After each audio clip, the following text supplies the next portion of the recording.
Raccoon City était une petite ville du Midwest américain sans trop d'histoire, entourée d'une chaîne de montagnes et d'épaisses forêts, qui en faisait une bourgade relativement isolée. C'est dans les années 60 que l'éminent scientifique Oswell E. Spencer jeta son dévolu sur la ville, au raton laveur, et décida d'y faire construire sa résidence secondaire, un manoir aussi rutilant que sa carrière était prometteuse. La tâche fut confiée à un architecte de grande renommée, du nom de George Trevor, un homme connu pour avoir conçu plusieurs buildings à Washington DC, ainsi que des paquebots de luxe particulièrement éblouissants. Ses clients étaient souvent très fortunés et avaient des exigences que certains qualifieraient d'excentriques.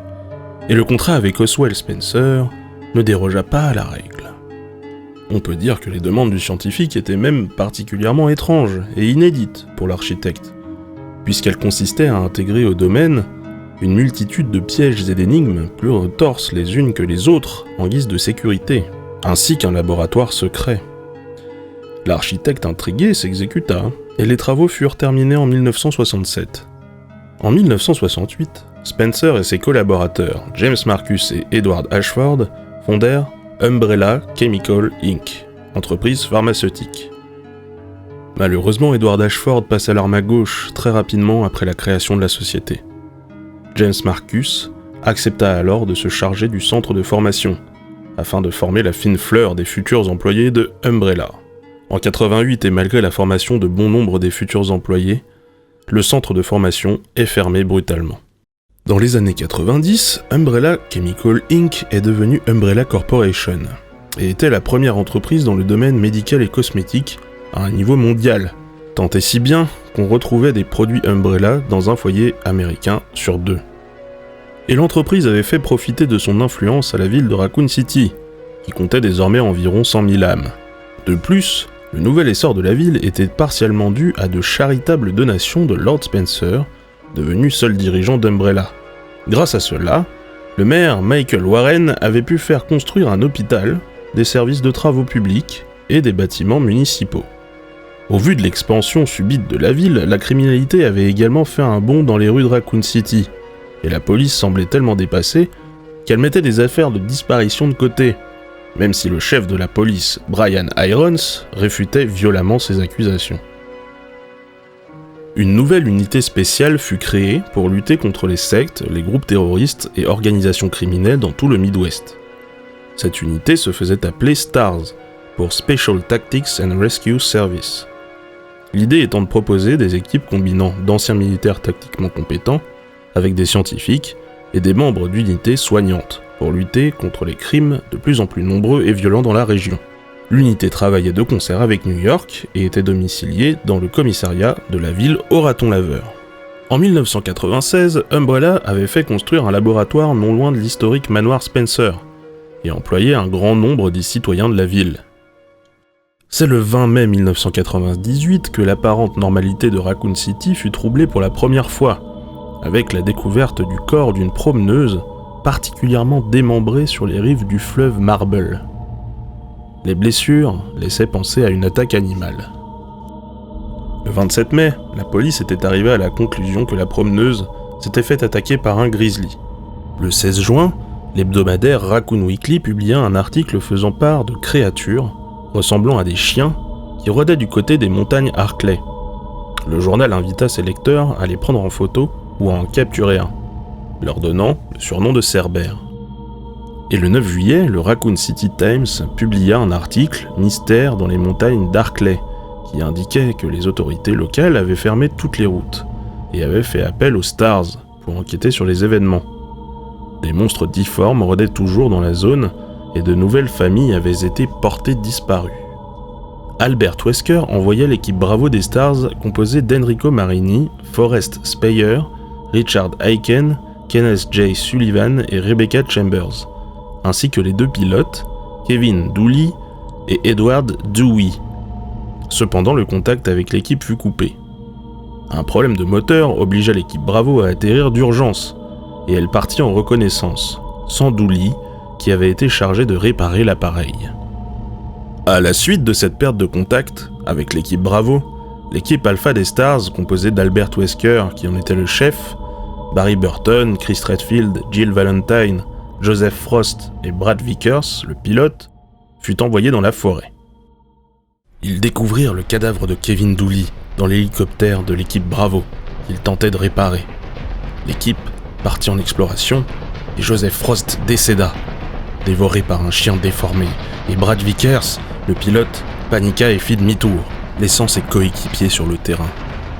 L'équipe se réfugia dans le manoir Spencer pour s'apercevoir que Barry avait disparu durant leur fuite. Les trois restants, Chris, Jill et Wesker, partirent donc chacun de leur côté pour le retrouver. Chris découvrit avec effroi le corps de Kenneth J. Sullivan dévoré par un homme décédé revenu à la vie et agressif.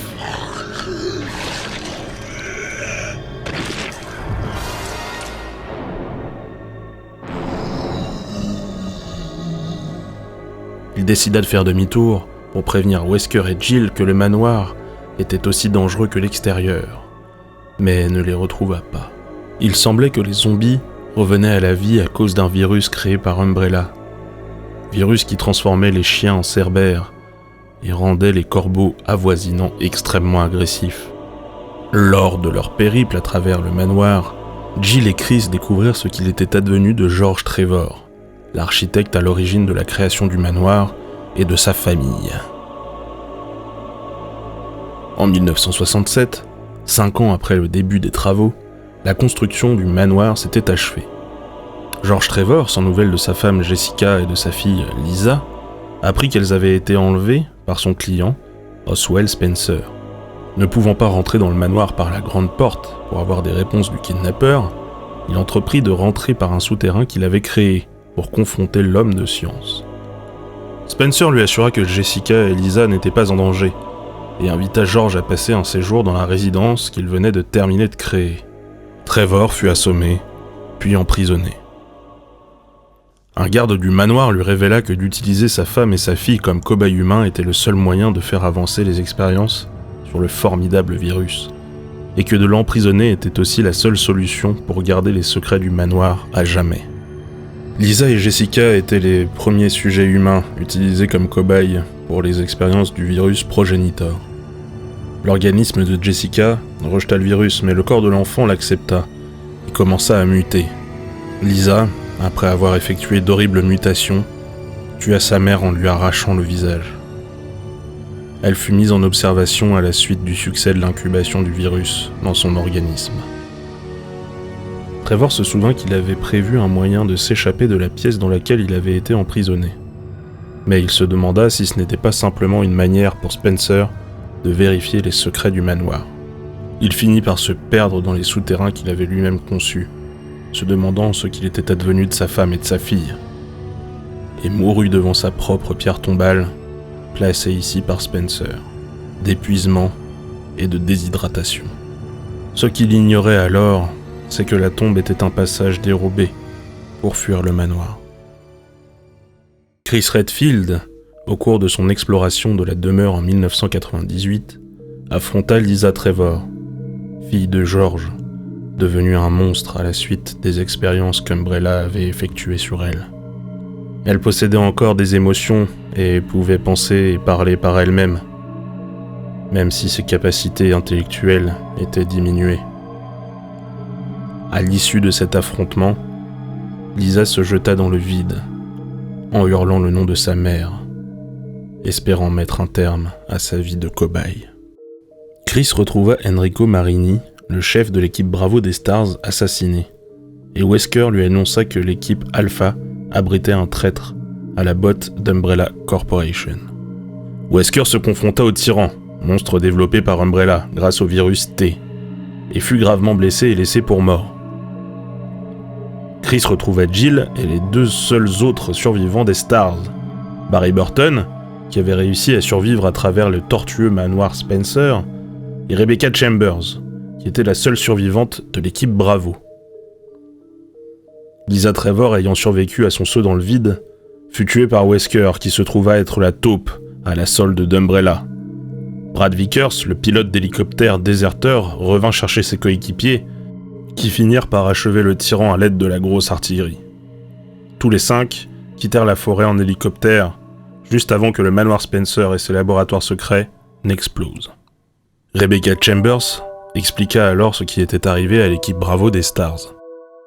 Les membres de l'équipe Bravo avaient atterri d'urgence et étaient partis en reconnaissance, laissant le pilote essayer de réparer l'hélicoptère. Ils tombèrent sur une voiture de transfert pénitentiaire qui transférait un dangereux criminel du nom de Billy Cohen vers son lieu d'exécution pour le meurtre de 23 personnes innocentes dans un village africain. L'équipe des Stars s'est alors orientée sur la piste de ce meurtrier, étant donné que la voiture accidentée n'accueillait plus âme qui vive. L'équipe se sépara alors en deux groupes, et Rebecca et Edward Dewey s'étaient retrouvés sur l'Ecliptic Express, un train appartenant à Umbrella Corporation, qui avait vraisemblablement été attaqué par des sangsues anormalement grosses et agressives. Le train démarra mystérieusement après la montée à bord des membres du Stars, qui découvrirent la présence de zombies. Edward succomba à bord, des suites des blessures occasionnées par les Cerbères, ces chiens génétiquement modifiés par le virus T. Rebecca rencontra alors Billy Cohen, le meurtrier recherché qui la sauva d'une créature à l'apparence humaine, mais composée d'une multitude de sangsues génétiquement modifiées. Quiconque contrôlait le train décida de le faire s'écraser sur le laboratoire d'Umbrella, mais Billy et Rebecca réussirent à le ralentir suffisamment pour survivre au choc.